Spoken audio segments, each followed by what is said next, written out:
Halo, Assalamualaikum warahmatullahi wabarakatuh. Selamat pagi semuanya. Pagi ini kita akan belajar mengenai menelaah struktur dan kebahasaan dalam cerita fabel. Semangat pagi dan selamat belajar. Sebelum kita memulai pembelajaran pada pagi hari ini, mari kita berdoa. Berdoa dimulai. Berdoa selesai. Kompetensi inti terbagi menjadi dua bagian, yaitu kompetensi inti pengetahuan dan kompetensi inti keterampilan. Kompetensi inti pengetahuan memahami pengetahuan faktual, konseptual, dan prosedural berdasarkan rasa ingin tahunya tentang ilmu pengetahuan, teknologi, seni, budaya, terkait fenomena dan kejadian tampak mata. Dan yang kedua yaitu kompetensi inti keterampilan, mencoba, mengolah, dan menyaji dalam ranah konkret menggunakan mengurai, merangkai, memodifikasi, dan membuat. Dan ranah abstrak seperti menulis, membaca, menghitung, menggambar, dan mengarang sesuai dengan yang dipelajari di sekolah dan sumber lain yang sama dalam sudut pandang atau teori. Selanjutnya yaitu kompetensi dasar. Kompetensi dasar terbagi menjadi dua bagian. Yang pertama yaitu kompetensi dasar pengetahuan 3.16, menelaah struktur dan kebahasaan fabel atau legenda daerah setempat yang dibaca dan didengar. Dan yang selanjutnya kompetensi dasar keterampilan 4.16, memerankan fabel atau legenda daerah setempat yang dibaca dan didengar. Selanjutnya yaitu tujuan pembelajaran. Tujuan pembelajaran kita pada pagi hari ini yang pertama, siswa dapat menelaah struktur dan kebahasaan fabel atau legenda daerah setempat yang dibaca dan didengar. Dan yang kedua, siswa dapat memerankan fabel atau legenda daerah setempat yang dibaca dan didengar. Selamat belajar, tetap fokus. Materi yang pertama yaitu struktur cerita fabel. Struktur cerita fabel terbagi menjadi 4 bagian.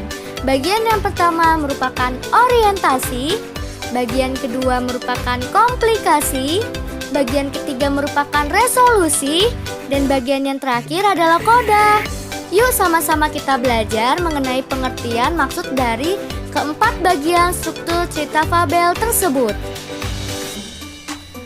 Pengertian dari masing-masing struktur cerita fabel dari keempat bagian. Yang pertama, pengertian dari orientasi. Apa sih orientasi? Orientasi yaitu bagian awal dari suatu cerita yang berisi pengenalan tokoh, latar tempat, dan waktu. Biasanya, orientasi ini terdapat di paragraf pertama. Selanjutnya adalah komplikasi. Komplikasi yaitu bagian cerita yang berisi konflik atau permasalahan antara tokoh satu dengan tokoh lainnya. Biasanya ini terdapat di dalam pertengahan paragraf, tergantung di mana konflik cerita itu tersebut terjadi, apakah di paragraf kedua ataukah di paragraf ketiga. Selanjutnya, resolusi. Apa sih yang dimaksud dengan resolusi? Resolusi yaitu bagian cerita yang berisi pemecahan masalah. Biasanya ini terdapat setelah paragraf dari komplikasi. Resolusi berisi mengenai solusi-solusi yang akan dilakukan untuk menyelesaikan masalah dalam cerita tersebut. Pengertian selanjutnya yaitu koda. Apa sih itu koda? Koda yaitu bagian akhir cerita yang berisi perubahan yang terjadi pada sebuah tokoh dan pelajaran yang dapat dipetik dari cerita tersebut. Nah, koda ini berisikan tentang amanat-amanat atau pesan-pesan yang dapat kita ambil dari cerita fabel tersebut. Biasanya koda ini terdapat di akhir cerita. Materi yang kedua yaitu unsur kebahasaan cerita fabel.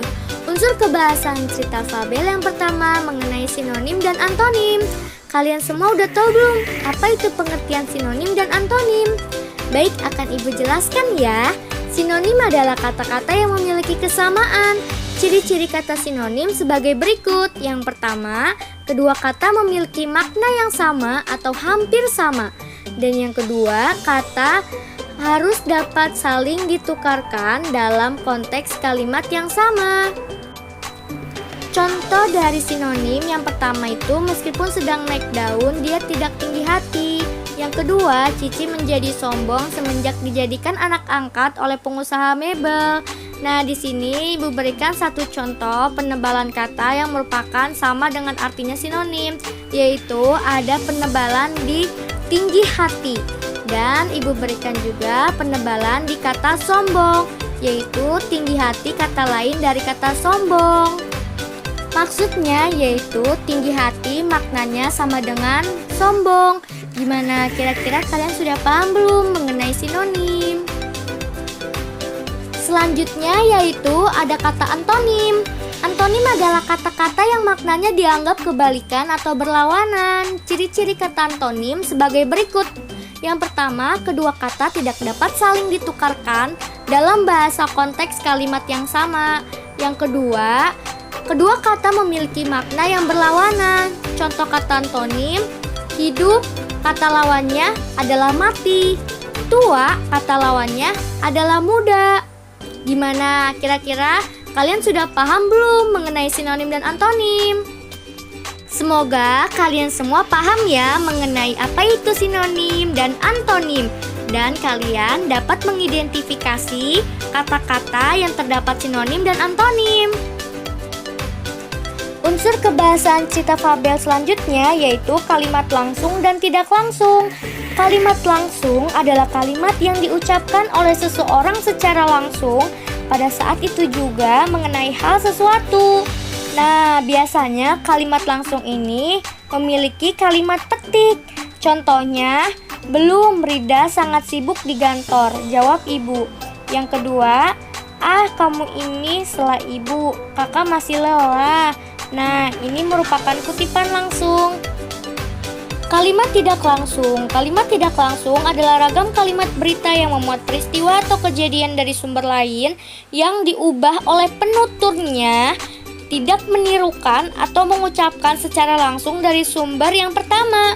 Contohnya, Asma mengatakan bahwa ia nanti pulang terlambat. Nah, ini merupakan kata contoh yang diucapkan oleh Asma, namun sudah diubah oleh penutur lain. Yang kedua, ayah menyuruhku untuk mengantarkan. Karena kata ini sudah bukan ayah lagi yang mengucapkan, bisa jadi kata-kata ini diucapkan kembali oleh kakak atau adik. Nah, gimana? Kira-kira kalian sudah paham belum mengenai kalimat langsung dan kalimat tidak langsung? Jika kalian masih bingung dan sulit, silakan putar ulang kembali penjelasan materi yang ibu sampaikan. Yuk semangat, satu materi lagi.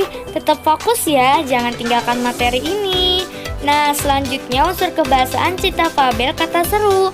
Kata seru adalah kata yang menyatakan perasaan seseorang seperti sakit, marah, terkejut, sindiran, sedih, takut, iba, dan sebagainya. Dengan intonasi pengucapan yaitu dengan nada meninggi atau menurun.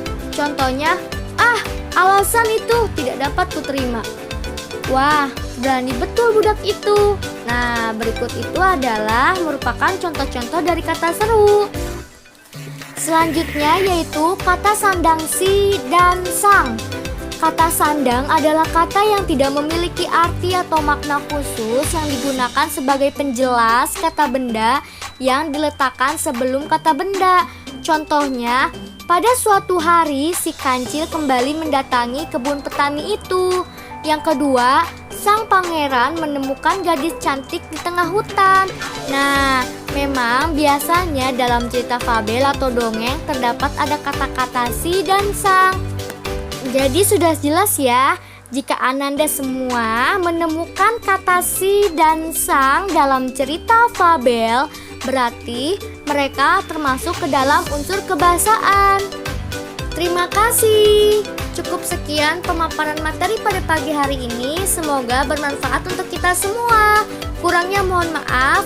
Wassalamualaikum warahmatullahi wabarakatuh.